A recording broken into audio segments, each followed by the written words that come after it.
Hey folks, I'm back! Back at it again with the book reviews. I'm really sorry for the delay in posting any videos. I've just had so much going on, and I'd recorded the next part of The Walking Dead Let's Play, and because my laptop is an actual dinosaur and you have to put coal in it for its work, it takes about a day to render. And then with my university's Wi-Fi, it takes about easily 4 hours to upload. So bear with me, you will get your Walking Dead Let's Play very soon. I apologise if you can hear my washing machine in the background, and there are bin men outside. It's like Piccadilly friggin' circus, but bear with me, let's get to it. So today I'm going to be reviewing, you know, it's little known, Behind Her Eyes, which is currently the Sunday Times #1 bestseller. Let's talk about the good points, the bad points, and whether I would recommend it or not. Okay, so to sort of give a brief synopsis, let's look on the blurb, always helps. Okay.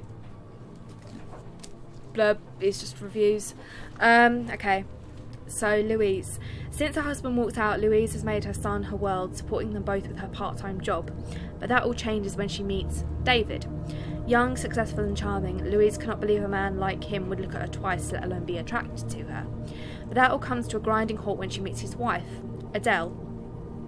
Beautiful, elegant and sweet, Louise's new friend seems perfect in every way. As she becomes obsessed by this flawless couple, entangled in the intricate web of their marriage, they each in turn reach out to her. But only when she gets to know them both does she begin to see the cracks. Is David really the man she knew? And is Adele as vulnerable as she appears? Just what terrible secrets are they both hiding, and how far will they go to both keep them?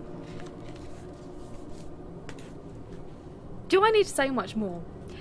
It's an amazing plot. It works. It works. Even though I would advise you going into this film thinking it's a straight up sleeping with the enemy type of thing. There are other sort of genre elements in there, which I think you kind of have to know going into it. Especially, I had no idea that there was any other kind of element to it, and then suddenly, bam, this can happen logically, and I'm like, cool, so I'm in this type of novel, okay, cool. Yeah, I love it. I love it so much. The plot alone is absolutely fantastic. It keeps you engaged, and there are so many twists and turns, and there's misdirection, there are red herrings, and it's so good. Sarah, well played. Very well played. It's, as a novel in itself, it just works on so many levels. However, I would advise against thinking that you're going to get the next. See, I would argue against the tagline that it's the new Gone Girl. I think Behind Her Eyes is very different. It's similar, but it's different, if that makes any sense whatsoever. I'll kind of explain what I mean. In this book, you only get the point of view of Adele and Louise. You only hear the two women and how they view David. Whereas in Gone Girl, you've got the whole he said, she said thing. It's one person's word against the other. And personally, I did prefer the whole he said, she said thing of Gone Girl. That was what attracted me to it. But I think the plot and the intrigue and just so good. Yeah, I can't praise it enough. There are, of course, negative things, as there are with every book, but I'll get on to that in a little bit. I'd say definitely it's my favourite book that I've read this year. So,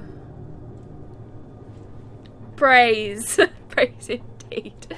Considering I think I've read about 10 books this year. I think. I'm not entirely sure. I get bored, I read. Such is the life of a creative writing student. So let's move on to something that I felt was a little, potentially a little bit weaker, and was a little bit of a point of contention for me, and that was the characters. The plot is very good. The plot is excellent. I had an issue with the characters. For one, Louise and David are stupid. My God, are they thick. They just, both of them fall into traps that you would think, just don't. There's something that Louise does that leads to something happening, and you, in my mind, I was just thinking, you deserve it. You stupid. You stupid. You walked right into this. And just, they do things that frustrate you. David, you know your wife has done things to people you've got close to before. Why are you continuing to do this? You are... How? You know your wife absolutely obsesses over you. Why would you antagonise her? Just saying. And there's also something else he does which you're just like, why didn't you do that like years earlier? I'm not going to give away any spoilers, but there is something that he should have done years ago, but, you know, was a bit of a pussy, so didn't want to do it. Yeah, and Adele, to begin with, Adele kind of irritated me. Just the way that she sort of spoke about herself, and you sort of get the sense that she's a bit of a narcissist. However, by the end of the novel, there is a sort of justification in the ending that you kind of go, oh, okay, that's why she kind of fixates on her beauty and her features. Ain't gonna give no spoilers, because if you're going into this, you need to experience that ending. You need to experience it. You can't have it ruined by me. You've got to experience it, okay? Promise? Promise. Good. And there was also... this probably has got nothing to do with characters, because I think both Louise and Adele keep using this word, and they keep using the word fizzing, which was really starting to grate on me. But...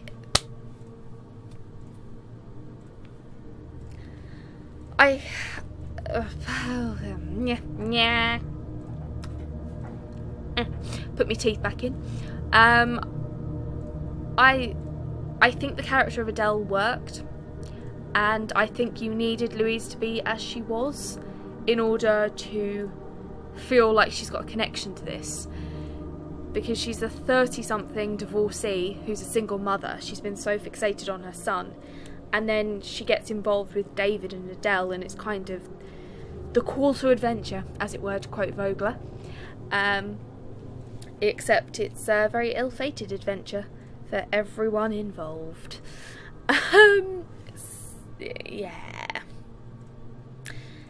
Well, the ending may give the illusion of happiness, but no. Do not be deceived. Yes, that was the only kind of thing that I had a slight issue with, was I didn't particularly like any of the characters. I didn't particularly feel like I wanted to root for David or for Louise, which Louise, I should probably want to feel sorry for her, but I don't know, there was just something about her character. I didn't click with her. Yeah. I think Adele becomes the most interesting character by the end. Definitely. Without a shadow of a doubt. Well, Adele. Not giving anything away. But now let's talk about that ending. But we're not going to talk about the actual ending because I doubt this video would be up very long and people would riot. You don't want to know this ending before you've read it. I will admit though, hashtag just saying, I did predict part of the ending by the time one of the side characters is introduced. So, you know, I don't know if that's just the fact that I was looking for a twist. So I was like, okay, this is probably going to happen. And then it did. There was a bit of misdirection beforehand, and then it did, and I was like, okay. I'm bloody psychic, so, you know, I'd fit in. The ending. Logically, it's sort of... beforehand, what allows the ending to happen has not been added to the logic of this world.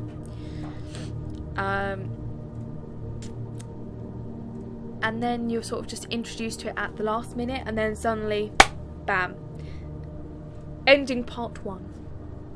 We'll refer to this like the return of the king of book endings. Even though Return of the King was a book. You get what I mean. There's loads of endings. Well, I say loads. There's 2. In my mind. There's ending part 1, ending part 2. Ending part 1, I preferred. Because it sets up this thing like, oh dear David. Oh dear. And it's like, okay, that's clever. She just, it's very clever. And then ending part 2 comes along after a then chapter, which, I don't know if this is a spoiler, but cover your ears if you don't want any knowledge of the plot. The then chapters focus on Rob and Adele and their time at, is it Westfield? Bear with. Pretty sure it's Westfield. Or am I thinking of the shopping centre?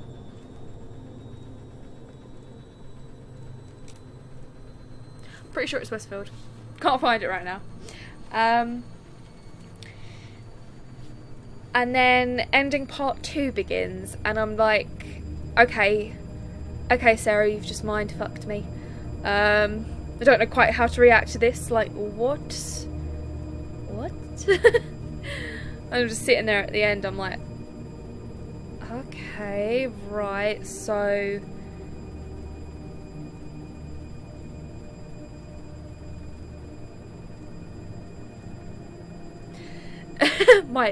what I actually did. My mum probably thought I was absolutely fucking mental. I'm just standing there just like...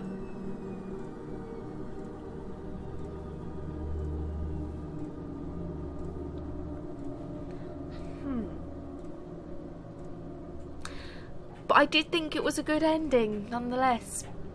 I preferred the first ending, just sort of accepting... accepting what we thought we knew. And then there's the twist of, oh no, I'm gonna throw you for a curveball there. Whoa. But I do think it's very interesting the way it's been ended, and it's not a hopeful ending. It's not, you know, you think in a conventional sort of sleeping with the enemy narrative you get a happy ending, but yet again, it's kind of similar to Gone Girl in the fact that the ending, it's a misdirection for other people, but the reader is well aware that, oh, this is fucked up. Dear's not good. There's something very wrong here. But I'll do a video doing an in-depth discussion about the ending if you guys want it, but yet again, I don't think you really need someone to talk through the ending. I think you need to experience it and then sort of try and justify the logic in your own mind, which is what I've been doing for the past few days. I tweeted, mindfucked, wow, well played, Sarah Pinborough, and got retweeted by Sarah Pinborough, so just saying.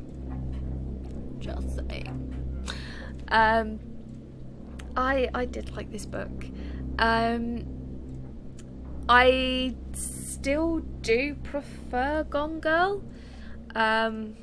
because I prefer the idea of the he said, she said, and the murder aspects and the misdirection with Amy's diary and stuff. I do prefer Gone Girl as a story, but I do prefer Behind Her Eyes to The Girl on the Train, which, you know, I kind of like the genre of the thriller psychological elements, so I did like The Girl on the Train, and then I saw the film and I was like, oh, that's actually made the book worse in my eyes. First, this is a whole nother video, but I did not appreciate the fact that they changed where it was set, because Gone Girl was set in England. It had the thing of the trains, and that made sense to me. That worked. I don't know what the hell they were doing. It should have been... but I'll hold my peace. But if they make this into a film and they set it in America... It works in England. You can have a film set in England, it's okay. You know, you don't have to just rely on Harry Potters to represent England. This is such a good book. I would highly recommend it. It's an experience, and you just need to read it for the ending. The ending is amazing. Ending part A and ending part B. It's so good. I had slight trouble connecting to the characters, because I was getting frustrated with Louise. I don't think you're supposed to be able to relate to Adele, otherwise you know, it's telling you something. And I can't relate to David because I'm not a man. So my avenues of connection were very limited, but I did love the plot. I loved the idea behind it. I loved the genre. I loved the fact that there was in the introduction, even though it sort of jarred me a little bit. It was so clever, and Sarah, you done good. You done very, very, very good. I'd highly recommend it, guys. Go out and get this book, please. Currently on Amazon, I don't understand this, right? Don't understand it at all. But the hardback version is considerably cheaper than the ebook and the paperback. So you can get this for $4.99 on Amazon. Just buy it. Just buy it. I don't know what else to say. Highly recommend. Highly recommend. In terms of a grade, I would give it... it's difficult. I'd give it a 9 out of 10. Solid 9 out of 10. It does have its problems in terms of... personally, my connection to the characters. Apart from that, I love it. I love it. It is definitely going to be a phenomenon. I can see that, and I shall be. You know, if you should happen to need an actress for Louise, I'm available. I'm nowhere near old enough, but you know, I'm available. Anyway, that has been my review of Behind Her Eyes. An amazing psychological look at what happens when you get involved in a toxic marriage. Da, da, da, da, da, da. So that is it for this time, guys. I will see you hopefully next week with another video. Peace out.